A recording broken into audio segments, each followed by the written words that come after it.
2 semaines après la publication provisoire de la liste des candidats aux législatives par l'Agence nationale de gestion des élections, le Conseil constitutionnel rend ce lundi sa décision avec la publication de la liste définitive des candidatures retenues. Sur la liste initiale de 1321 dossiers transmis par Ange, le Conseil constitutionnel a statué sur chacun.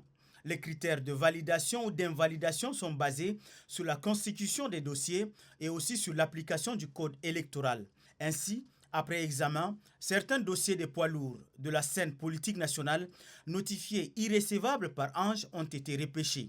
Considérant que dans Mariam Djime Ibet soutient que nulle part dans le code électoral, il n'est fait mention de la bonne moralité comme l'une des conditions d'éligibilité, que c'est à l'article 148 du dit code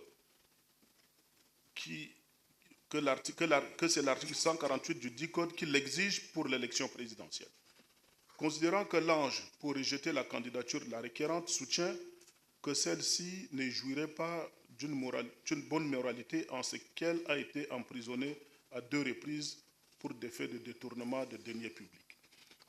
Considérant qu'il n'est pas contesté que la requérante a fait l'objet de poursuites pénales pour détournement de deniers publics et de détention préventive, que la dernière décision dont elle se prévaut, à savoir la relaxe au bénéfice du doute, est sujette à caution au regard des conditions de son obtention, qu'il n'en demeure pas moins, néanmoins, que suite aux mesures d'instruction prescrites par le Conseil, il ressort que le bulletin numéro 3 versé au dossier est régulier.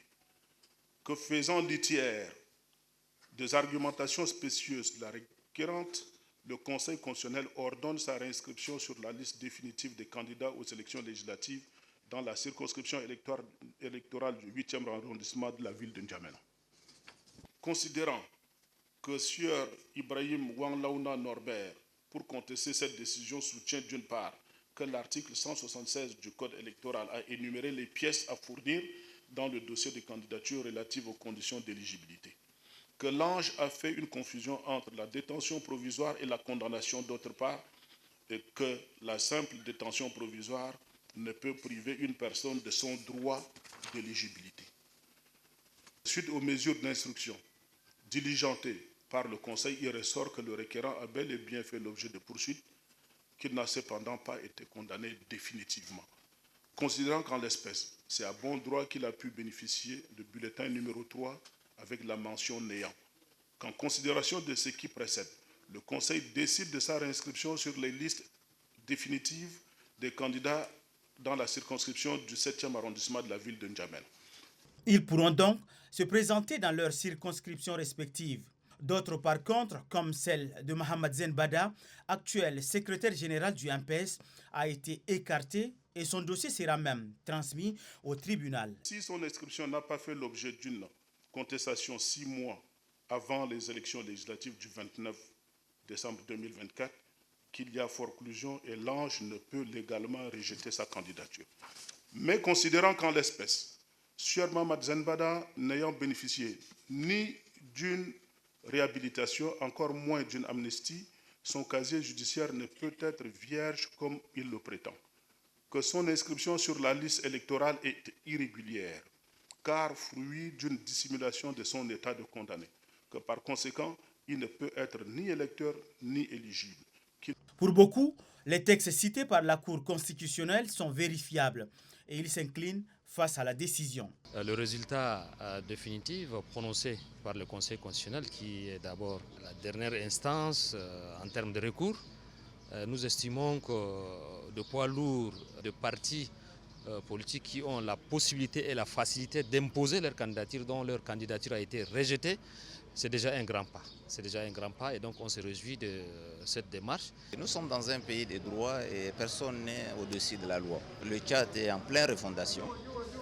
On ne peut pas quand même être éligible et avoir quand même des casseroles. Le Conseil constitutionnel a fait normalement son travail et ceux qui ont mérité sont retenus. Et ceux qui n'ont pas, qui ont un petit souci, il a tranché aussi comme l'Ange avait pris sa décision. Avec la publication de la liste définitive des candidatures pour les législatives, c'est un pas de franchi vers le retour définitif à l'ordre constitutionnel. Et le Conseil constitutionnel a tenu à remercier les partenaires.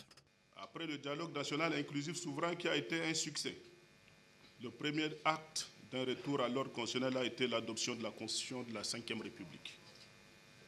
L'élection du président de la République du 6 mai dernier a été le point d'orgue marquant le deuxième point important de ce processus.